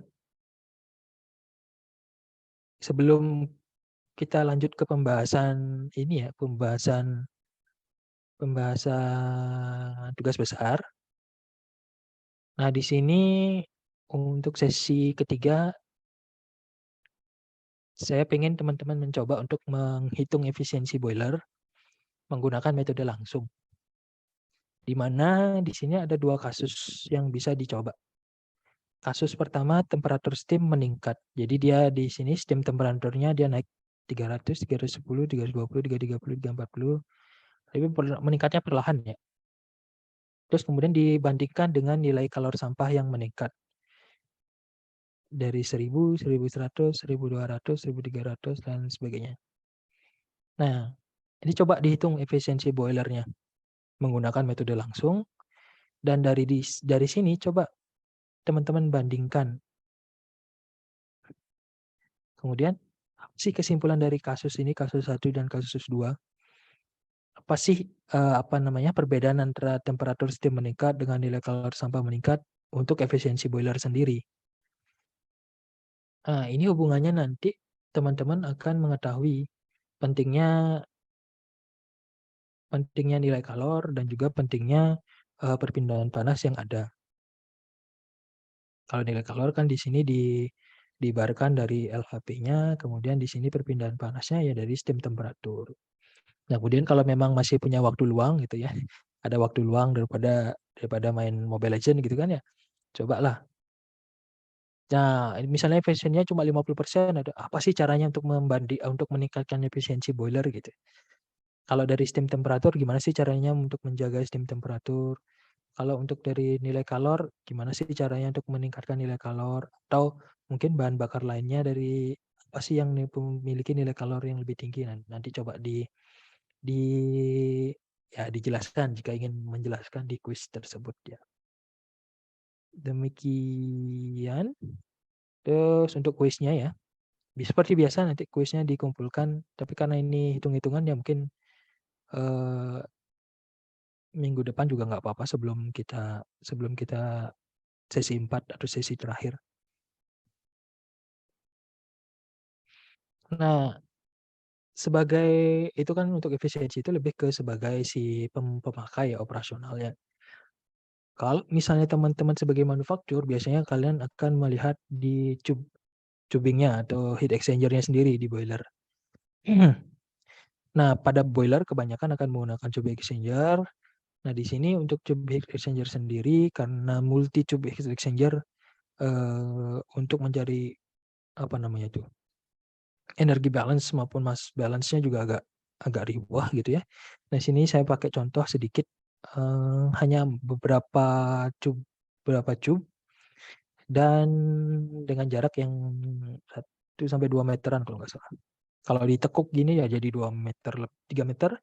Tapi kalau nggak ditekuk ya sekitar 1-1-1-an. Nah, sini untuk energi balance-nya sendiri, laju aliran energinya ini dimulai dari bawah. Oh ya, sorry. Ini gambar menggunakan ANSYS ya. Sorry. Kalau yang ini gambar meshing-nya ini menggunakan Gambit. Gambit masih ada nggak yang pakai Gambit? Ini masih pakai Gambit dulu sekali. Ini masih pakai Gambit untuk gambarnya ini. Kemudian meshing-nya udah pakai CFD dan post processing-nya juga pakai ANSYS, sudah pakai ANSYS. Untuk mass balance-nya sendiri di sini kita melihat bahwa energi yang kita lihat tentunya adalah dari khusus untuk yang konveksi saja. Oke. Karena memang di sini tidak ada perpindahan materi panas dari tubing ke air harusnya. Tapi ketika terjadi korosi, ketika terjadi falling dan sebagainya, ada perpindahan secara konduksi. Cuma konduksinya sendiri diharapkan sih sebenarnya nggak ada karena akan merusak si heat exchanger-nya. Diharapkan sih yang ada itu adalah murni konveksi dalam suatu tubular heat exchanger. Nah, itu laju yang dicek adalah laju panas untuk konveksi dan setelah itu usaha yang ditimbulkan dari konveksi tersebut. Kemudian untuk aliran masanya sendiri sama ya, ada head loss-nya, kemudian head loss masuk sama head loss keluar karena ada tekukan dan sebagainya ini. Kemudian kecepatannya kita bisa lihat dan juga tingginya. Z ini tinggi ya. Bukan di sini kita pakai notasi Z sebagai tinggi dan H sebagai sebagai losses. Nah, ini salah satu contoh untuk analisa energi ketika dia menggunakan tube heat exchanger pada boiler. Kemudian untuk performansinya sendiri ada beberapa metode yang bisa digunakan. Salah satunya adalah ini, log mean temperature difference. Log mean temperature difference di mana teman-teman membandingkan antara perubahan suhu dari surface atau TS, temperatur dinding ya, surface dinding si tubular, dinding di si material tube, dibandingkan dengan temperatur yang air yang masuk maupun yang keluar dari tube. Oke, dibandingkannya berdasarkan lognya. Untuk penurunan rumusnya silakan cari di buku ya. Kalau untuk ini, untuk yang performansi, itu kita pakai overall heat transfer coefficient dikalikan dengan luasan dan ada faktor koreksi untuk log mean temperature difference. Faktor koreksi ini didapatkan dari spesifikasi data atau enggak dari literatur sebelumnya bisa. Itu berkaitan dengan material sih kalau nggak salah. Nah, sekian dari saya untuk sesi ke-7 ini untuk materinya. Sebelum melaju ke tugas besar, ada yang ingin ditanyakan?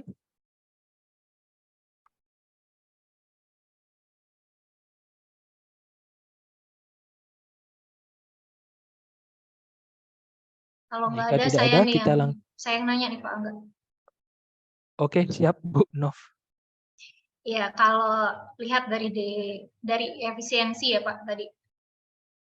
Kan tadi efisiensi dari contoh yang Bapak berikan itu kan di 50% ya Pak ya. Nah, dan itu menurut Bapak tadi dikonsider sudah sangat baik gitu, nilai 50% itu. Nah, apakah ada satu angka gitu Pak yang menyatakan atau dipertimbangkan sudah cukup baik gitu? Kalau misalkan 25% efisiensinya, apakah dipertimbangkan itu sudah cukup baik? Apakah 30% gitu? Apakah ada satu angka tertentu? Kemudian biasanya pertimbangannya apa ketika misalnya kita lakukan perancangan terus kita menghitung dapat efisiensinya berapa dan kita bisa jamin gitu ke owner atau ke investor bahwa oke nih efisiensinya bagus gitu dan kita percaya diri gitu. Itu kira-kira gimana Pak? Baik, terima kasih pertanyaannya Bu. Ya, memang untuk untuk declare bahwa alat yang kita bangun atau kita buat itu bagus gitu. Memang tergantung atas perspektif dari si peminta atau ya seperti yang tadi bilang si owner ataupun si investor yang memberikan kita biaya ataupun bahan lainnya ya untuk pembuatan peralatan. Nah, untuk kasus pembangkit listrik tenaga sampah, dari requirement-nya sendiri atau kebutuhannya PLTSA itu lebih diutamakan terhadap untuk pengolahan sampahnya. Oke, jadi yang diutamakan, yang dilihat secara global atau karena ini proyek dari pemerintah ya. Nah, pemerintah itu lebih melihat ini bisa mengolah sampah dan bisa menghilangkan sampah secara cepat dan banyak gitu. Oke, secara cepat dan banyak. Untuk listrik itu sebagai bonus. Jadi untuk PLTSA sendiri lebih untuk nilai yang dibawa ke owner atau nilai yang dipresentasikan itu lebih ke reduksi sampah. Reduksi sampah itu yang di mana? Jadi sampah yang dimasukkan ke bunker PLTSA yang 100 ton per hari tersebut dibakar atau diolah itu bisa habis berapa gitu. Nah, untuk operasional yang ada saat ini itu dia bisa habis 80-90% dari total sampah yang masuk ke PLTSA. Itu kita sebut sebagai reduksi sampah. 80-90% dan nilai 80-90% itu juga sudah sama dengan pembangkit listrik tenaga sampah lainnya yang ada di dunia. Seperti itu. Nah, memang untuk menghasilkan energi, boiler yang menghasilkan energi listriknya ini tidak dianggap sebagai faktor kunci utama keberhasilan dalam pembuatan alat ini. Hanya sebagai bonus. Hanya sebagai bonus tapi harus menghasilkan gitu. Jadi walaupun bonus tapi harus ngasilin dong dan bisa beroperasi, memang bisa beroperasi tiap hari gitu. Nah, itu dengan 50% ini juga sudah sangat bersyukur bahwa ternyata kita bisa membuktikan bahwa kita sebagai ya orang Indonesia bisa mengoperasikan, bisa mendesain, terus ada beberapa part yang bisa kita buat dari Indonesia.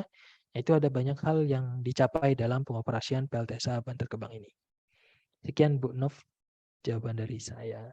Thank you Pak. Very interesting. Karena saya pikir awalnya targetnya justru di listrik.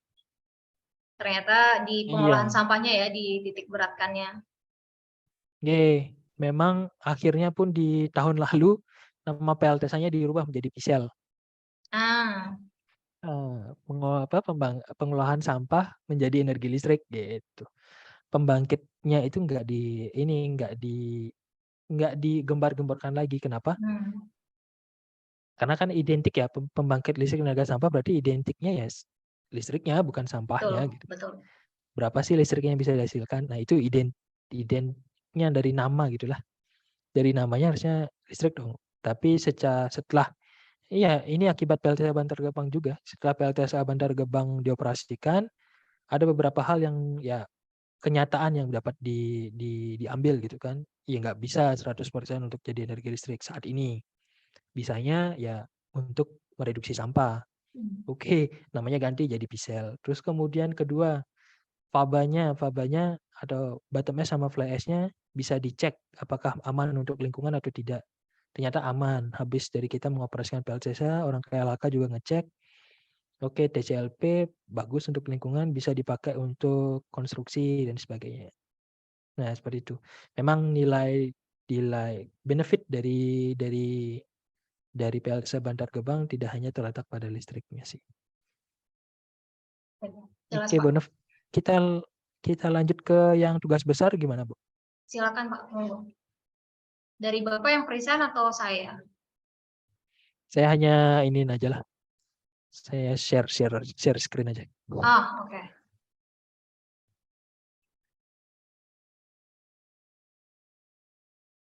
Ini kalau di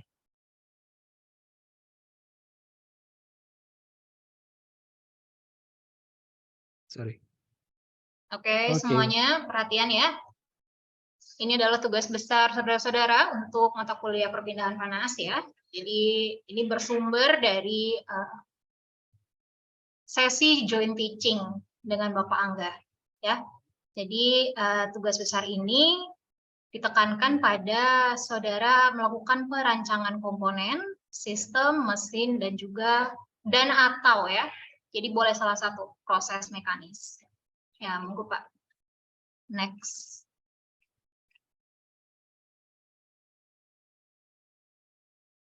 Oke. Ketentuan tugasnya ini adalah tugas berkelompok. Ya, jadi satu kelompok itu terdiri dari 4 orang mahasiswa maksimal ya. 4 orang mahasiswa, nanti saya minta tolong Korti ya, Salva dan Keandra. Tolong dibuatkan daftar kelompoknya ya. Siapa saja yang sudah berkelompok, kemudian nama ketua kelompok, ini karena ada 4 orang ya, jadi saya harus ada satu ketua kelompok. Kemudian topik per kelompok, apa yang mau diangkat untuk perancangan ini. Ya, itu tolong dikumpulkan segera, karena saya pengen lihat topik-topik yang mau kalian angkat. Jika saya bisa bantu carikan referensi, saya akan bantu carikan referensi gitu ya. Itu saya tunggu paling lambat besok ya, jamnya bebas lah, sore lah ya, jam 4 lah. Ya, 9 Desember 2022. Nah, produknya dari tugas ini adalah berupa laporan ilmiah ya. Ketentuannya nanti akan saya jelaskan di slide berikutnya. Nah, kemudian laporan ini nanti saudara-saudara akan presentasikan ya di depan kelas. Jadi kalau Bapak Angga nanti ada waktu, mungkin bisa hadir secara luring di kampus, tapi bila tidak nanti dipresentasikannya di depan saya dan juga di depan teman-teman sekelas ya. Itu saya rencanakan di tanggal 26 dan tanggal 27 Desember. Cuman ini masih tentatif, nanti saya akan infokan lagi lebih jelasnya ya detailnya. Itu dari jam 9.40 sampai 11.20. Ya, ini rencananya saya adakan di ruang kelas ya, supaya nyaman lah kita presentasi daripada di basement. Jadi mungkin nanti per kelas terpaksa. Ya, jadi nggak bisa saya kumpulkan jadi satu. Mungkin PTMA di tanggal 26 atau mungkin PTMB di tanggal 27 atau mungkin sebaliknya gitu ya. Nanti akan saya informasikan detailnya. Kemudian penilaian tugas besar ini itu adalah dari hasil laporan ilmiah tentunya ya, penulisan. Kemudian konten presentasinya. Jadi nanti saudara-saudara akan membuat slide presentasi. Nah, dan itu juga dinilai. Jadi slide presentasi itu nggak cuma asal jeplak dari karya ilmiah kalian, jangan kayak gitu ya. Jadi kontennya saya cek juga. Dan juga pastinya ya kelancaran dan kelugasan saudara-saudara dalam mempresentasikan produknya ya. Oke, boleh lanjut Pak Angga.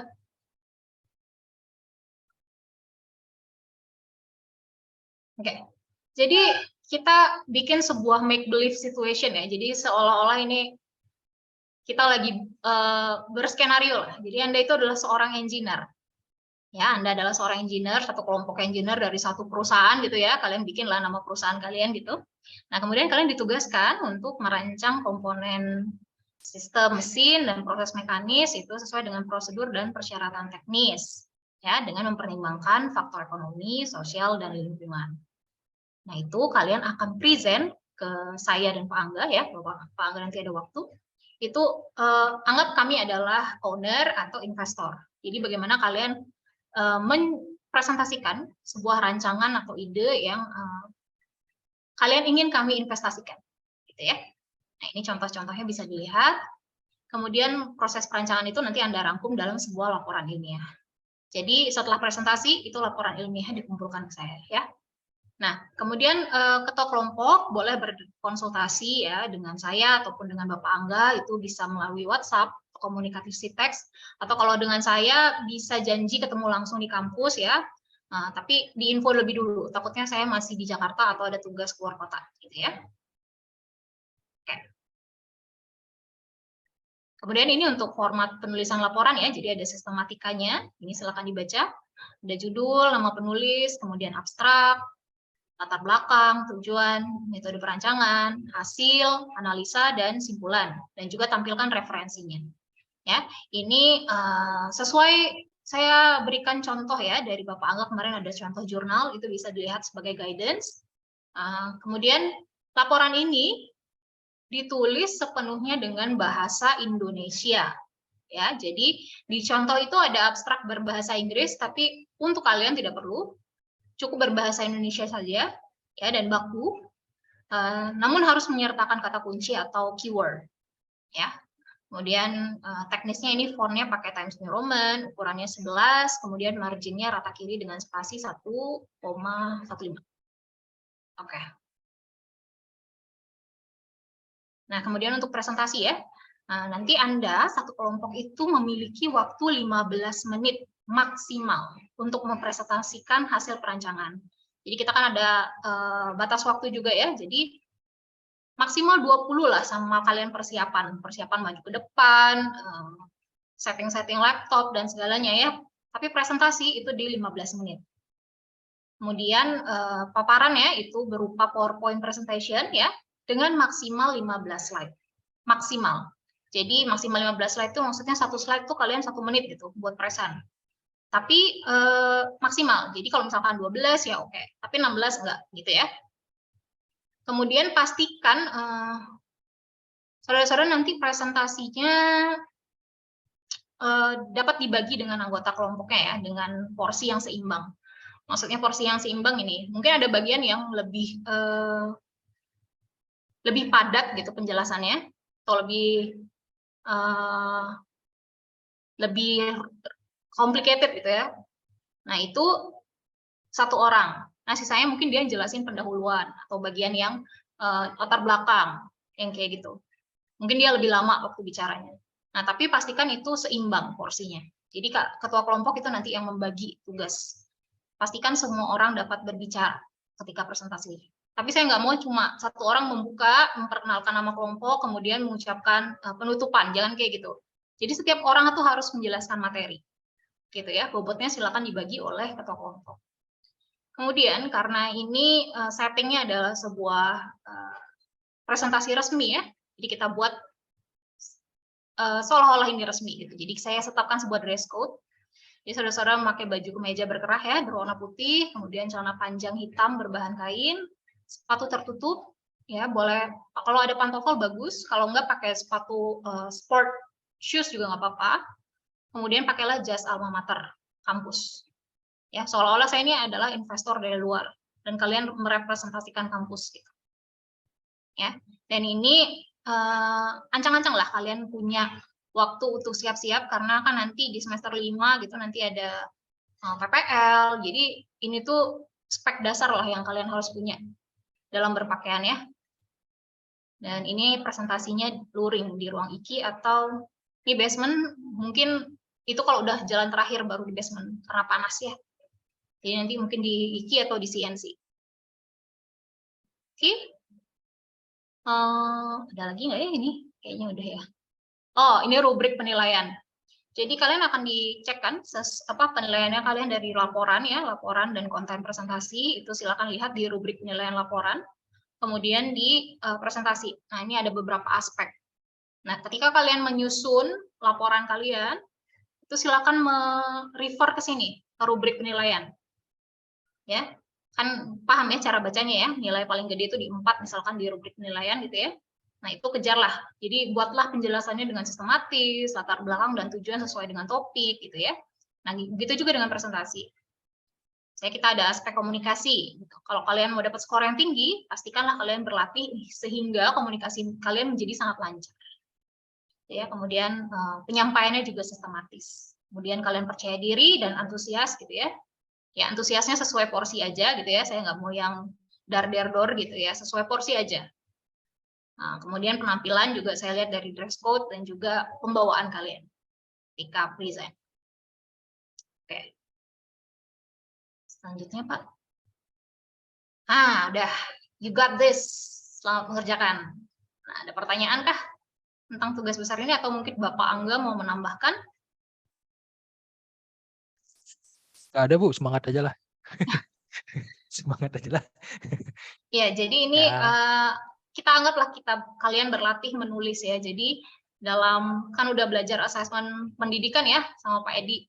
Jadi kemampuan paling tinggi itu sebenarnya adalah di menulis. Jadi kalian bisa membaca sebuah materi, memahami, mempresentasikan, tapi kemampuan paling tinggi itu sebenarnya ada di menulis, writing skill.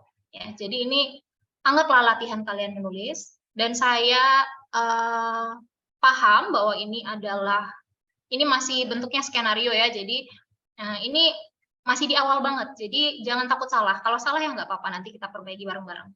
Itu ya. Oke, ada pertanyaan kah dari saudara-saudara ini? Udah 35 orang ya hadir. Ya, Salva gimana? Baik Ibu, terima kasih. Izin bertanya Bu, jadi ini kan bentuknya seperti prototipe Bu.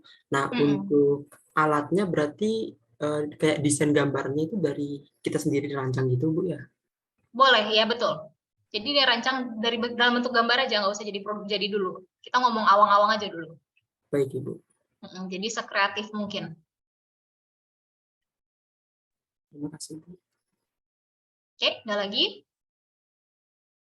Izin bertanya, Bu. Ya, gimana Rio? Untuk ini tugasnya seperti apa contohnya, Bu? Di PPT gitu, Bu? Nah, tugasnya itu produknya ada 2 jadi ya. Produknya 1 laporan, ya, seperti paper ilmiah lah. Nah, itu ada contohnya. Saya kirimkan ya. Salva punya nggak sama Kendra? Sudah Seperti Gimana Rio? Coba nyalain videonya Rio. Nah, seperti gimana, Rio? makalah, Bu ya? Betul, seperti makalah. Cuman paper, jadi lebih singkat ya. Cuma dia maksimal 6 halaman. 4. Berarti Nah, nanti, setelah itu seperti kan 2 ada, Bu ya? Seperti gini lagi 1 apa namanya? PPT gitu, Bu ya? Betul. Jadi laporan 1, laporan ilmiah 1 lagi PPT, slide presentasi.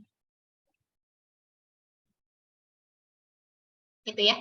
Untuk contoh jurnalnya, nanti Salva sama Kendra tolong di-share ke teman-teman lagi ya. Kalau nggak ada, nanti info ke saya. Baik Ibu. Oke, Rio, gimana? Ada pertanyaan lagi? Baik, dari saya itu aja, Bu. Oke. Yang lain?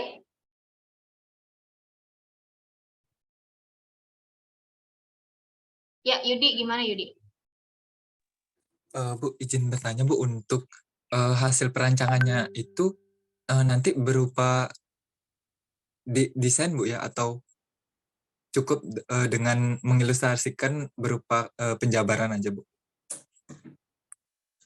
Desain, ya, dan usahakan ada perhitungan. Kan selama ini saudara-saudara udah belajar materi-materinya Perpan nih. Coba kaitkan perancangan itu dengan misalkan ada perhitungan ininya, laju perpindahan kalor. Nah ini. Ya, jadi hasilnya itu berupa desain. Menambahkan Bu Nov, boleh? Ya, silakan.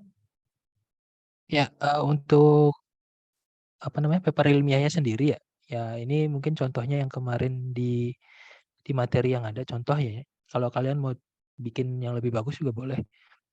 Kalau yang di sini masih dia basicnya itu perhitungan gitu loh. Jadi belum jadi prototipenya atau alatnya itu belum jadi. Nah, di sini dia menghitung si alat penukar panasnya ini dengan beberapa rumus, ya beberapa referensi ya, di boiler dan sebagainya. Nah, itu nanti dia menghasilkan ini alurnya ya. Dia identifikasi masalah, apa sih masalahnya yang dia pengen ini, terus kemudian pengumpulan data, perancangan apa. Perancangannya menggunakan hitungan manual, terus kemudian nanti dia menghasilkan ini besaran-besaran seperti lajunya sekian, terus kemudian analisa temperaturnya sekian dan koefisien perpindahan panas sekian. Nah, itu kemudian dibahas ketika misalnya panjang tubnya itu dipanjangin dari 1 meter jadi 4 meter, dampaknya apa sih ke temperatur? Terus kemudian dari NTU itu berarti ya nilai panas overall panasnya, koefisien panasnya ditingkatkan gimana sih performansinya bagaimana seperti itu ya. Nah, diameternya dibesarkan. Nah, itu nanti apa akibatnya terhadap desain teman-teman gitu sih. Contoh hasilnya nanti. Jadi kita belum bikin boiler beneran gitu. Baru hitung-hitung dulu lah. Kalau misalnya pakai boiler. Gitu Bu, tambahan dari saya. Oke. Gini Yudi, kalau misalkan prototipe yang jadi gitu belum ya memang. Jadi gini deh, kalau misalkan waktunya kan ini hanya 2 minggu ya, seru-seru untuk persiapan ya kira-kira. Kalau ada perhitungannya ya, perhitungan dan juga alur itu ya, paling kalian ceritakan nanti walaupun nggak selesai di tahapan ini, tahap berikutnya seperti apa gitu ya. Jadi kalian udah membayangkan, itu udah cukup buat saya. Gitu Yudi, kebayangkah kira-kira? Baik Ibu, kebayang Bu. Karena kan tadi dikatakan baru hanya sampai perancangan, namun di di papernya itu sudah ada bab untuk hasil perancangan seperti itu. Jadi agak kebingung. Oke. Ya, saya koreksi ya. Ya Bu. Oke. Ada lagi?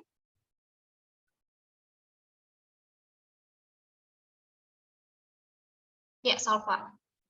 Izin bertanya lagi Bu, terkait papernya ini bentuknya hard copy atau soft copy nantinya Bu? Soft copy aja ya. Baik Ibu. Jadi nanti bisa saya kirim juga ke Pak Angga. Kalau bagus kan siapa tahu dikonsider sama Pak Angga nanti buat diajak kerjasama sama Brin ya, Pak ya. Ya, siapa tahu nanti kita bisa cariin dana untuk mewujudkan rancangan teman-teman ya. Siapa tahu. Lumayan tuh kalian punya bekal buat skripsi baru semester 3 kan? Tapi ya, udah buat punya skripsi bekal atau mungkin buat skripsi. Buat mantap lah. penelitian. Skripsinya bisa boleh engineering gitu ya? Kalau PTN. Boleh, Pak. Atau harus pendidikan? Oh. Nggak boleh. Jadi kita 2 arah memang, ke arah pendidikan sama ke arah engineering. Jadi mereka ini disiapkan nanti menjadi pendidik iya, menjadi praktisi iya, sebagai peneliti juga iya gitu. Jadi semakin banyak pilihan sebenarnya ya, makin banyak tanggung jawabnya masing-masing nih mau jadi apa gitu. Disertai gambar dong ya nanti ya? Ya kalau AutoCAD ya? 3D. kalau AutoCAD ini karena kampus juga nggak provide license software ya. Gambar tangan juga, sketsa juga nggak apa-apa. Sketsa juga nggak apa-apa kalau saya. Oke. Belum ya berarti? Ya, Belum. kita berdoa untuk bisa segera provide license ya. Ya, Bisa dipakai bareng nanti kita bantu. Nanti kita ajukan ke investor. Nanti saya yang presentasi. Mantap. Ya, jadi ini memang tugas pendahuluan, tapi saya harap bisa dikerjakan dengan bersungguh-sungguh ya. Karena biasanya tuh hal-hal besar tuh ya, kalau pengalaman saya tuh bermula dari proyek-proyek kecil gini memang. Ya, taunya ini ternyata jadi ide, nanti bisa kalian terapkan di skripsi, bagus. Kalau bisa terapkan di penelitian, terus ternyata nanti kalian masuk juga ke bidang desain gitu ya, ternyata ini sangat berguna gitu untuk di resume kalian gitu ya. Nanti kalian pas cari kerja kalian cerita, oh saya semester 3 saya pernah ngerancang ini saya dapatkan hasilnya seperti ini gitu. Nah itu selling point gitu. Nah jadi memang harus dimulai dari sesuatu. Jadi harus dimulai pada suatu masa gitu ya. Nah sekarang lah saatnya kalian memulai gitu suatu proyek kecil gitu. Ya, jadi saya harap bisa dikerjakan dengan sungguh-sungguh dengan waktu yang 2 minggu ini ya. Silakan diatur waktunya dengan baik gitu. Dan berkelompok berempat itu saya harap nggak ada yang free rider, istilah free rider. Jadi seorang ngerjain nih ya, seorang ngerjain, nanti yang sisanya 3 orang gitu terima pas tanggal 25 gitu ya, sebelum presentasi ini hafalin A, B, C. Nah, saya harap nggak ada yang kayak gitu. Saya nggak bisa kontrol, tapi saya harap nggak ada. Ya, satu, kalian nggak akan dapat manfaat apapun ya dari perkuliahan ini. 2, kalian cuma nambahin bibit-bibit kebencian.